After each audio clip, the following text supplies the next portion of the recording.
Atos capítulo 2, eu quero chamar a atenção dos irmãos para esse capítulo.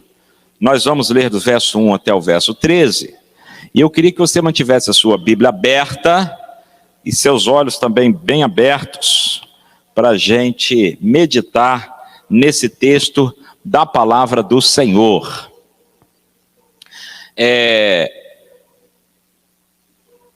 Um texto muito claro, mas às vezes também muito mal lido. Eu nem vou dizer mal interpretado, que eu acho que a questão nem é de má interpretação. Eu acho que ele é mal lido mesmo, mal lido.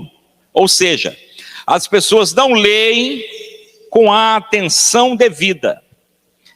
E aí por isso surgem muitas dúvidas. E às vezes surgem até mesmo ensinamentos errados.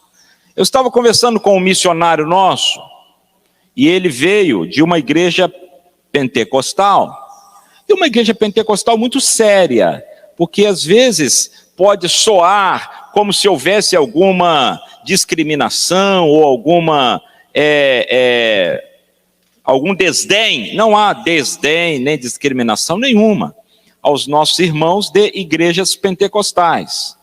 Mas nós, como batistas que somos, entendemos a doutrina do Espírito Santo à luz do que a Escritura nos ensina. E esse irmão, então, muito querido, o nome dele é Marcos Paulo, quem sabe um dia ele pode vir aqui na igreja. Ele é um cara muito alegre, muito dinâmico, e eu estava com ele no interior da Bahia há alguns meses, e ele me dizendo que ele era desta igreja pentecostal, e ele foi na Cristolândia trabalhar como voluntário e tal, e aí o pessoal disse assim, ô Marcos, existe língua estranha em Atos 2? E ele disse assim, claro que existe, claro, está lá, línguas estranhas, no livro de Atos capítulo 2. Aí o radical disse para ele assim, não tem não. Como não? Está escrito lá. Então me mostra, está escrito aonde? E aí, quando ele pegou o texto para ler, ele foi ler o texto, e numa leitura atenciosa do texto, ele viu que de fato não havia. Então, o que eu penso que é uma dificuldade para muitos de nós, não é entender o texto, ou interpretar o texto, mas é simplesmente ler o texto. Especialmente, irmãos, quando nós temos um texto que já é conhecido, e quando é um texto que nós já lemos 2, 3, 5, 10, 20, 50 vezes, às vezes a gente vai lendo aquele texto no automático, você já nem observa mais. Vamos ler a história do filho pródigo, eu já sei, aí você vai lendo assim no automático. Vamos ler as bem-aventuranças, eu já sei, aí você vai no automático. E o desafio é a gente ler atenciosamente o texto. E quando nós lemos com atenção, muitas dúvidas já são dirimidas por uma simples leitura atenta do texto. E é o que eu quero fazer com os irmãos nesta manhã, porque, na verdade, o Senhor Jesus, e nós vimos isso lá no capítulo 1, disse aos discípulos que fossem para Jerusalém, nós vimos isso da semana passada, e eles obedeceram, eles permaneceram em Jerusalém. E eu disse aos irmãos que muitas vezes se prega, se ensina que estar em Jerusalém era comodidade. Não era. Estar em Jerusalém era estar exposto à perseguição dos judeus, porque eles estavam ferozes por conta da notícia que se espalhou de que Jesus havia ressuscitado. E os discípulos estavam pregando exatamente a ressurreição de Jesus. E quanto mais eles pregavam, mais eles eram perseguidos. Então estar em Jerusalém não era um lugar confortável, era na verdade lugar de perseguição. E aí, queridos, eles permaneceram em Jerusalém, aguardando o cumprimento da promessa. Quando nós lemos capítulo 1, verso 8, você pode observar aí na sua Bíblia, o Senhor Jesus diz assim, vocês serão revestidos do poder quando o Espírito Santo descer sobre vocês. Pode conferir, capítulo 1, verso 8. Havia uma promessa de Jesus acerca de algo futuro. O verbo está no futuro. Sereis minhas testemunhas quando o Espírito descer sobre vós. E esta promessa de Jesus está seguida de uma outra promessa registrada em Lucas, no finalzinho do capítulo 24, quando ele diz assim: permaneçam em Jerusalém, até que do alto sejais revestidos de poder. E o capítulo 2 nos mostra o cumprimento desta promessa. Preste atenção, havia uma promessa e houve o cumprimento desta promessa. O capítulo 2 de Atos, conhecido como o dia de Pentecostes, não é algo que se repete várias vezes. O capítulo 2 de Atos, o evento que acontece no capítulo 2 de Atos, é algo que cumpre a promessa feita por Jesus, e que na verdade já havia sido prometido desde os tempos dos profetas, e o próprio Pedro depois vai citar o profeta Joel, e outros profetas que também citaram. Ora, se há uma promessa, essa promessa tem que ser cumprida. Concordam comigo? Mas uma vez que a promessa está cumprida, eu não preciso mais ficar cobrando o cumprimento dessa promessa. Mais ou menos assim, suponhamos que o irmão Daniel Augusto está me devendo R$100, ele prometeu R$100. Irmão Daniel, gostei da promessa, R$100. Ora, a partir do momento que o Daniel prometeu que vai me dar R$100, eu vou cobrar dele. E Daniel, e os R$100? Calma. Ô Daniel, não esquece não, hein? Meus R$100. Calma, vou te dar os R$100. Aí o Daniel cumpre a promessa e me dá os R$100. Eu vou continuar cobrando dele? Não. Cumpriu, está cumprido. Então é preciso a gente entender esse evento em Pentecoste como o cumprimento de uma promessa, e não como um evento que passa a se repetir todos os dias. Não, nunca foi prometido isso. A promessa era que do alto sejais revestidos de poder, e isso foi cumprido no dia de Pentecostes. Vamos ler este cumprimento? Verso 1. Olha para a sua Bíblia aí. Eu queria que você prestasse bastante atenção à leitura. Ao chegar o dia de Pentecostes, todos estavam reunidos no mesmo lugar.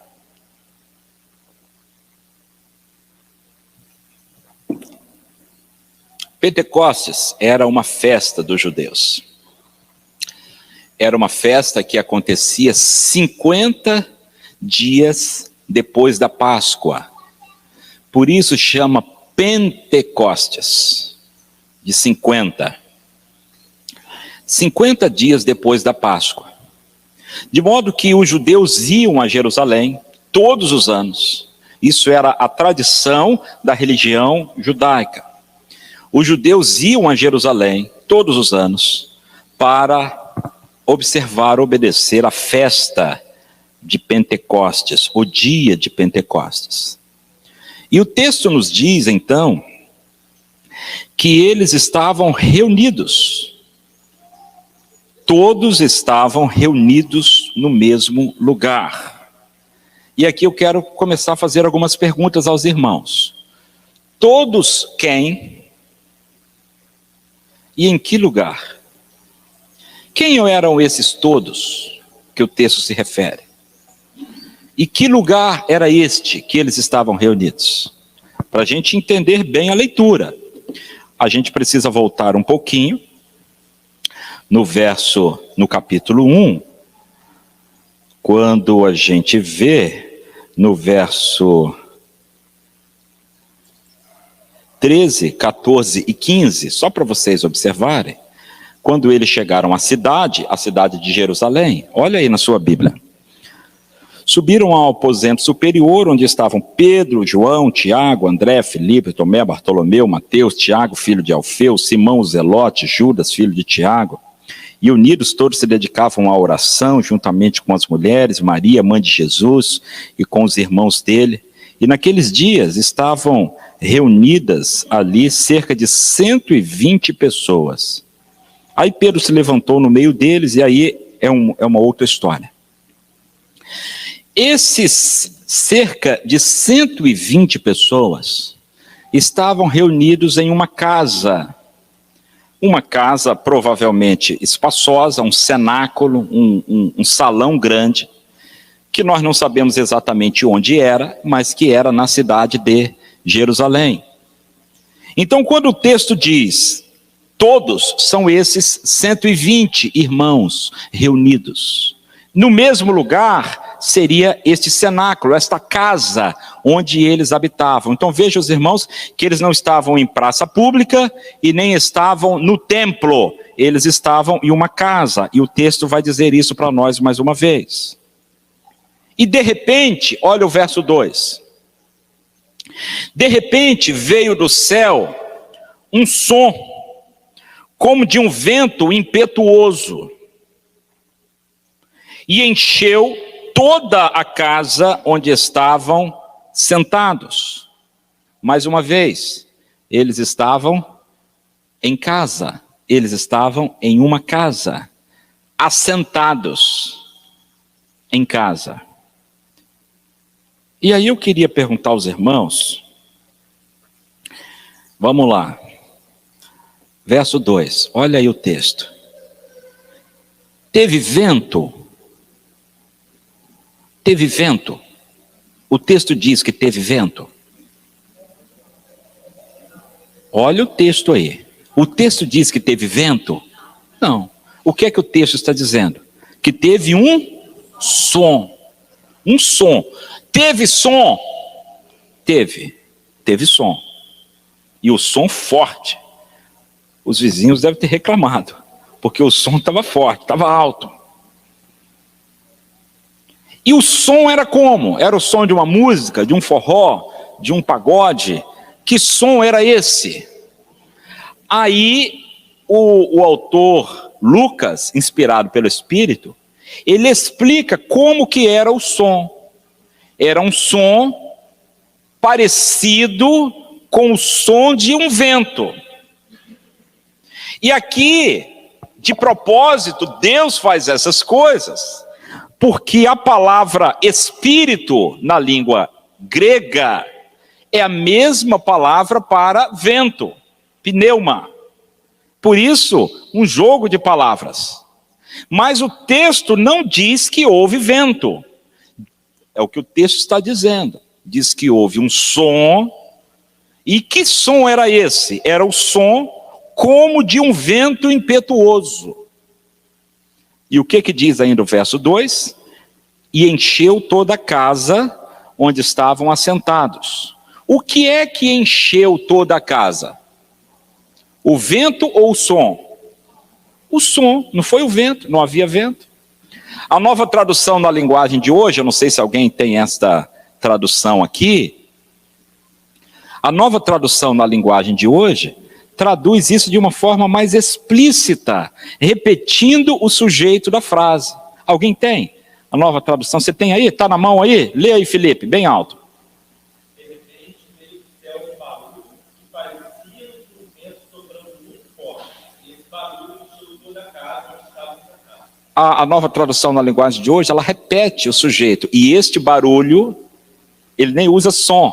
Este barulho encheu toda a casa em que estavam assentados. Verso 3. Olha agora o verso 3.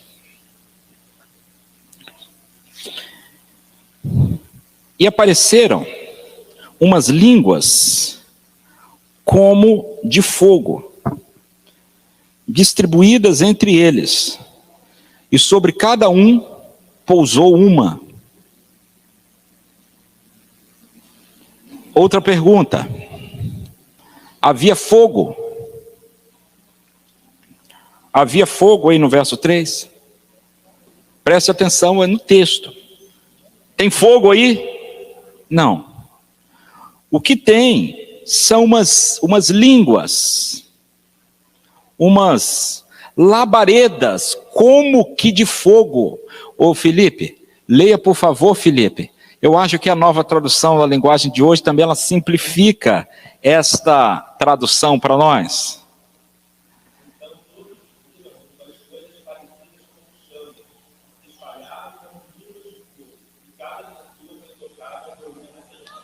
O que eles viram foram uma coisa. Eu gosto dessa tradução da NTLH, que ela simplifica o nosso entendimento. O que eles viram foi uma coisa. Que coisa? Sei lá que coisa é essa? Não tem descrição. Eu não sei que coisa é essa. Aí, para ele ilustrar, ele diz, uma coisa que parecia uma língua de fogo. Aí você pensa assim, que língua é essa? O que você imagina? Uma língua de fogo descendo do céu. É uma língua assim, essa língua aqui, né? Aquela língua vermelha, é assim? Não. É como se fosse mesmo aquela labareda, aquela língua de fogo. Não uma língua, o órgão humano, mas aquela labareda, como se fosse assim, aquela gota, aquela língua de fogo. E ele descreve aquilo que eles viram e que não sabiam o que. Por isso a nova tradução na linguagem de hoje traduz como uma coisa que parecia uma língua de fogo, porque eles não sabiam o que eram, e de fato nós não sabemos. Então ele descreve. E o que era isso? Essa língua, essa coisa que parecia uma língua de fogo, simbolizava ou representava o Espírito Santo que estava sendo derramado sobre cada um deles. E sobre cada um pousou uma. Sobre cada um quem, irmãos? Os 120 que nós já vimos. Os 120 que estavam reunidos na casa, sentados, e aquele som como de um vento, e aquela coisa que desceu parecendo uma língua de fogo, e essa língua então repousou sobre cada um deles. Está claro até aqui? Vamos ler o verso 4. O que aconteceu agora que esta coisa magnífica, parecendo uma língua de fogo, pousou sobre cada um deles? Verso 4. Todos ficaram cheios do Espírito Santo e começaram a falar em outras línguas, conforme o Espírito lhes concedia que falassem. Veja bem que coisa interessante, extraordinária, milagrosa que aconteceu aqui. Eles ficaram cheios do Espírito Santo. E eles começaram a falar em outras línguas. Que línguas eram essas? Em primeiro lugar, eu já ouvi um grande pregador dizendo que, na verdade, os discípulos falavam a sua língua e cada um os ouvia em outra língua. Não sei se vocês já ouviram isso. Por exemplo, o Silas é alemão, a Clara é francesa, o Felipe Costa é japonês, o Mateus aqui é coreano. Então aqui nós temos diversas línguas diferentes. Aí eu falo em português e cada um deles ouve em sua própria língua. Foi isso que aconteceu aqui, irmãos? Foi isso que aconteceu? Não. O texto não diz isso. Aí eu brinco dizendo o seguinte: se fosse isso, não seria dom de línguas, seria dom de ouvido, não é? Porque ninguém falou em outra língua, apenas o cara ouviu em outra língua. O que aconteceu aqui, diz o texto, é que eles começaram a falar Está escrito isso no verso 4? Observe aí o que está escrito. Eles começaram a falar em outras línguas. E eles falavam em outras línguas, conforme o Espírito Santo lhes concediam que falassem. Então veja que a ênfase do texto está no falar e não no ouvir. Mas como que eu posso falar e ao mesmo tempo o Silas, que é alemão, a Clara, que é francesa, o Mateus, que é coreano, ou o Felipe, que é japonês, e os 4 entenderem ao mesmo tempo? Como pode isso? Porque não foi isso que aconteceu. O que aconteceu era que os 120 irmãos, todos eles, sobre cada um, repousou a língua, e eles começaram a falar, todos eles em outras línguas. Então, um chegou para o alemão e falou alemão. O outro chegou para o francês e falou francês. O outro chegou para o japonês e falou japonês. O outro chegou para o coreano e falou coreano. E aqueles 120, eles se espalharam pela cidade. A cidade estava cheia de gente por causa da festa de Pentecostes. Era um evento turístico que atraía gente do mundo inteiro. E eles saíram pela cidade falando. E falando o quê? O que que eles falaram? Esta é a grande questão para a gente entender. Esta é a grande questão. O que é que eles falaram? O que os irmãos acham? O que que eles falaram?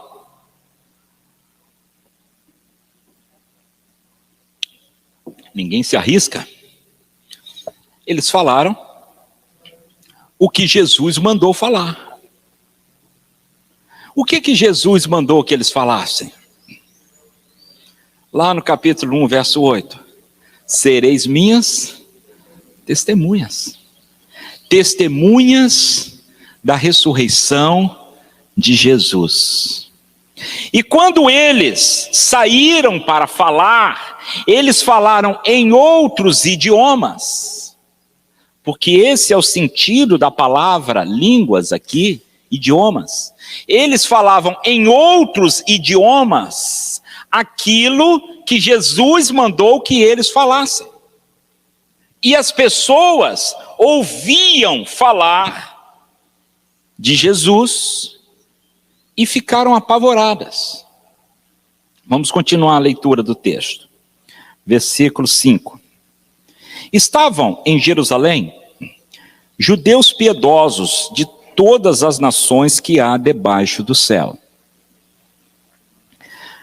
Quando o som foi ouvido, a multidão se aglomerou. Muito provavelmente essa aglomeração aconteceu no pátio ou nos arredores do templo, que era o local mais espaçoso para isso. E todos ficaram confusos. Por que confusos? Sem entender. Por quê? Porque não entendiam a mensagem? A mensagem era confusa? A língua era confusa? Não. A confusão não era da língua e nem da mensagem. A confusão é que eles ficavam admirados. Como pode esses galileus, caipiras, falando outras línguas? Olha o que é que diz o verso 6. E todos ficaram confusos, pois cada um os ouvia falar na sua própria língua. Sua própria língua. Existem duas expressões no idioma grego, pelo menos duas, outras também há, para essa questão da língua. Um é glossai, que fala do plural, línguas. Línguas é a palavra que é utilizada lá no verso 2, aliás, no verso 3, quando fala que apareceram línguas, não é? É a palavra também utilizada no verso 4, quando diz que eles ouviram falar em outras línguas. Mas aqui no verso 6, para quem gosta de estudar grego aí, os nossos seminaristas, A palavra é dialecton. Dialecton. O texto do verso 6 diz: nós os ouvimos falar, veja que não era dom de ouvido, era dom de língua, era dom de falar. Nós os ouvimos falar na nossa própria língua, dialectos, nossa própria língua.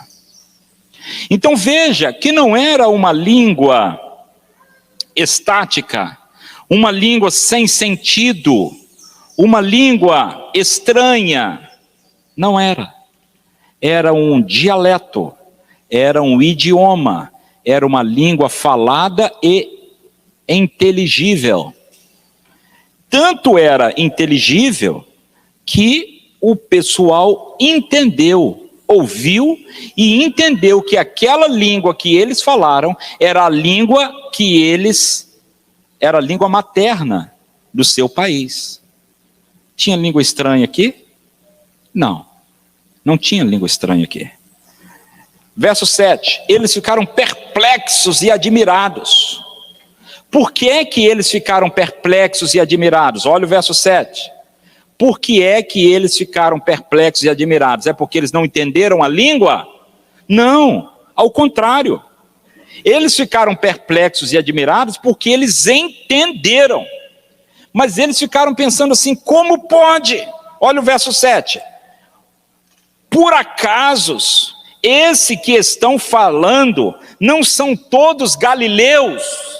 E aqui, essa discriminação dos judeus com os galileus.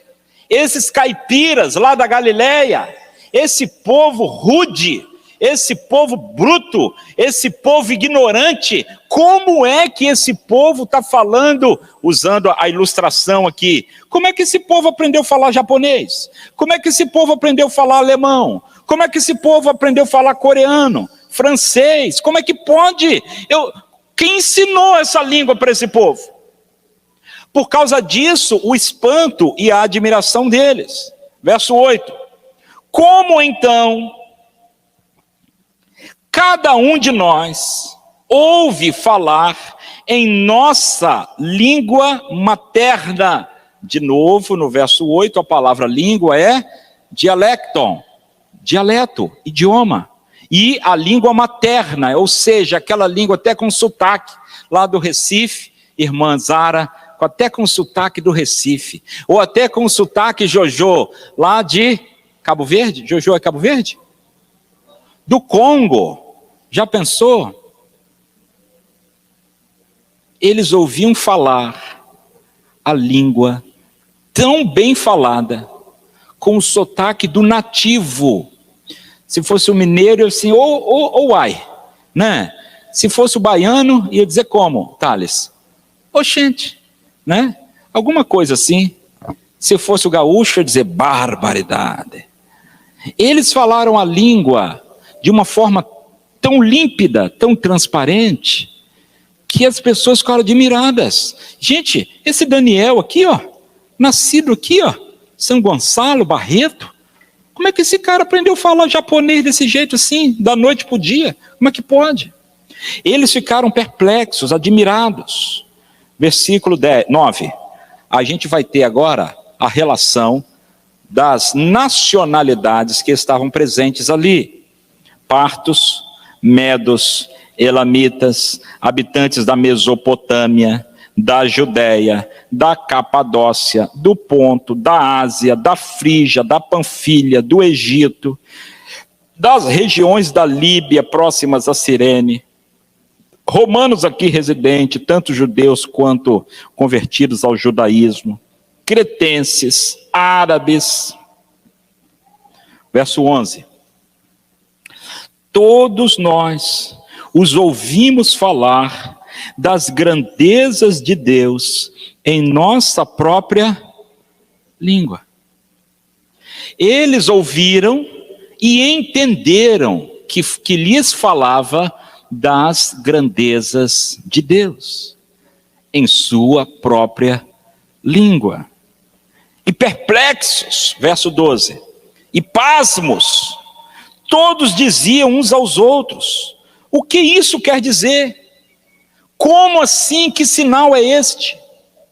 É claro que sempre tem um gaiato, sempre tem um incrédulo, sempre tem um gozador, sempre tem um filho de Belial que vai zombar. E por isso no verso 13, outros zombando diziam: eles estão embriagados com vinho. Eu nunca vi alguém beber vinho, ficar embriagado e começar a falar japonês ou coreano ou alemão, não é? Nunca vi. Mas eles estavam zombando, isso era zombaria, incredulidade deles. Verso 14, Pedro se coloca de pé e diz assim: irmãos, esses homens não estão embriagados. Hoje se cumpriu o que foi dito pelo profeta Joel. A partir do verso 14 é outro sermão, para outro dia. Eu quero ficar só até o verso 13. Por que é que Deus deu este sinal de este dom, esta capacidade para a igreja ali reunida falar em outros idiomas, dialetos, e não em línguas estranhas, como vimos? Para alguns motivos. Primeiro, para potencializar a mensagem do Evangelho. Havia uma reunião, o mundo estava ali presente, representado. E quando eles tiveram a condição de falar a língua materna daquelas pessoas, eles ouviram a mensagem do Evangelho. E eles foram embora convertidos e batizados. A gente vai ver isso nos próximos domingos. Que em um dia foram batizadas 3.000 pessoas. Preste atenção, já havia um batismo de 3.000 pessoas. 3.000 pessoas. E essas 3.000 pessoas não eram moradoras de Jerusalém, não. Era gente de fora que foi para Jerusalém para o dia de Pentecoste. Se converteu, foi batizado e voltou para casa convertido, já como missionário. Olha como o Espírito de Deus criou um movimento missionário fantástico a partir do dia de Pentecostes. Então não era uma questão simplesmente de mostrar um sinal miraculoso, havia um propósito. Havia um propósito naquele dom de línguas. Segundo, era um sinal do derramamento do Espírito Santo sobre os judeus, para que se cumprisse a profecia de Joel, e para que não houvesse dúvida de que a partir daquele momento, o ministério do Espírito Santo dentro de cada um seria diferente. E este sinal do derramamento do Espírito Santo por meio do dom de línguas, ele se repete outras 3 vezes no livro de Atos. Nós não vamos ver agora, nós veremos isso depois quando chegarmos lá. Somente mais 3 vezes, com esta 4. Para que se cumprisse aquilo que está na promessa de Jesus em Atos 1:8. Jerusalém, Judeia, Samaria e confins da terra. De modo que aquela capacitação especial para falar outros idiomas, anunciando a mensagem do Evangelho, as grandezas de Deus, o testemunho de Jesus e de sua ressurreição, foi algo tão extraordinário que permitiu que o Evangelho se espalhasse pelo mundo inteiro em um só dia. Já parou para pensar? Que coisa extraordinária. Porque não foi um movimento, uma língua sem sentido, apenas para que os discípulos ficassem em êxtase. Não teve êxtase nenhum ali, irmãos. Não teve êxtase nenhum. O que teve foi trabalho. Os discípulos saíram pregando, todos eles, todos os 120, anunciando as grandezas de Deus. E houve uma conversão maciça, 3.000 pessoas. E essas pessoas se espalharam pelo mundo inteiro, levando a mensagem do Evangelho. Então, para a gente concluir, a língua do Espírito é a língua do entendimento. Coloca isso na sua mente e no seu coração. O Espírito não vai capacitar você para falar uma língua que não faça sentido para ninguém, que nem você mesmo entende. A capacitação do Espírito aqui era para falar uma língua que anunciasse as grandezas de Deus. E este propósito foi alcançado. Agora hoje, será que Deus pode também fazer isso? Será que Deus pode? Meus irmãos, tem alguma coisa que Deus não possa fazer? Há alguma coisa impossível para Deus? É claro que Deus pode e sempre pode. Deus não tem limites, mas Deus tem métodos que Ele mesmo estabelece para si mesmo. E esta questão das línguas pode acontecer? Pode. Mas hoje em dia, quando um missionário vai trabalhar com uma tribo indígena, o que é que ele faz?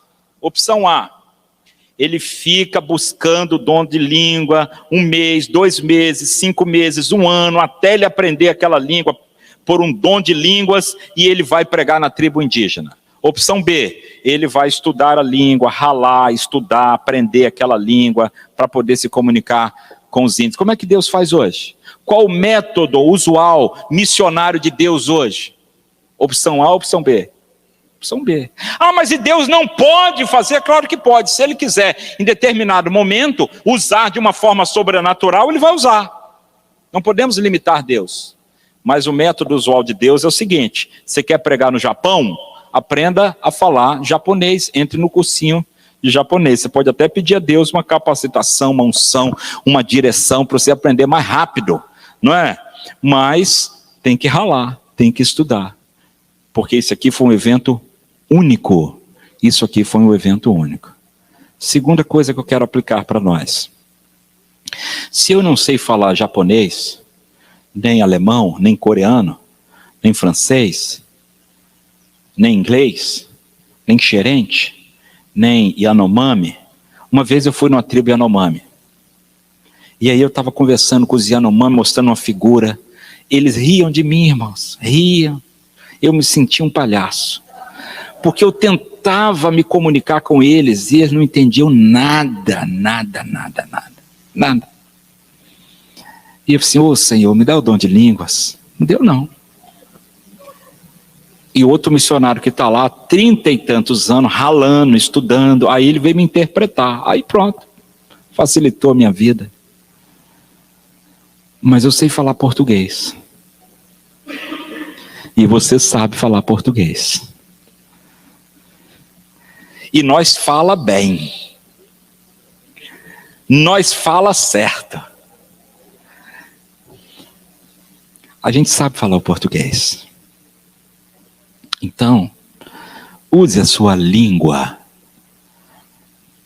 no idioma da língua portuguesa, mas use a sua língua para anunciar as grandezas de Deus. Eu não estou julgando ninguém, por favor, mas apenas a título de exemplo. Às vezes a gente vê pessoas que se julgam tão espirituais, falam uma língua lá estranha, enrolada, que nem ele mesmo sabe o que é. Mas depois fala mal dos outros, faz fofoca, coloca intriga no meio dos irmãos, cria contenda, cria confusão, fala mal dos outros, fala mal do pastor, fala mal da igreja, fala mal do ministro de música, dos seminaristas, fala mal de todo mundo. Aí depois quer usar a língua para glorificar a Deus. Tiago, quando escreve a sua carta, ele diz assim: como pode da mesma fonte jorrar água boa e água amarga? Como pode? Não pode. E como pode a mesma língua que canta louvores, que bendiz, que abençoa, falar mal, amaldiçoar, fazer fofoca, criar contenda, criar quizumba. Não pode. Então, da mesma forma como o Espírito usou a língua, e aqui de uma forma peculiar, extraordinária, especialíssima, dando a eles a capacidade de falar em diversos idiomas. Se eu começasse a falar aqui em japonês, imagina Deus me dá aqui o dom de falar japonês. Vocês não vão entender nada, porque ninguém fala japonês aqui, não é? Agora, eu falo português. E eu quero usar a minha língua portuguesa para abençoar a vida dos meus irmãos. Abençoar e não amaldiçoar. Abençoar e não criar contendas, nem confusão, nem fofoca, nem disse-me-disse. Voltando a Tiago, ele diz assim: um grande navio tem um pequeno, como é que chama? O leme. E aquele pequeno leme é capaz de direcionar o navio para onde ele vai. E Tiago diz assim: assim é também a nossa língua, é um pequenino órgão que pode abençoar ou pode amaldiçoar. Pense no casamento, pense no ambiente da família. A maior parte dos problemas, das lutas, das confusões, é por causa da língua. A maneira de falar, as palavras usadas, que às vezes, em vez de abençoar, amaldiçoam. Usemos bem a nossa língua. Sobretudo, da mesma forma como esses irmãos lá na igreja primitiva foram guiados por Deus no uso da língua para anunciar o evangelho, que a gente também hoje, cada dia mais, use a nossa língua para anunciar, proclamar, divulgar as grandezas de Deus. Lá na escola, lá na faculdade, lá no quartel, lá na vizinhança, lá no condomínio, lá na vila, lá no campinho de futebol, onde eu estiver. Use a sua boca, use a sua língua para anunciar as grandezas de Deus. Amém?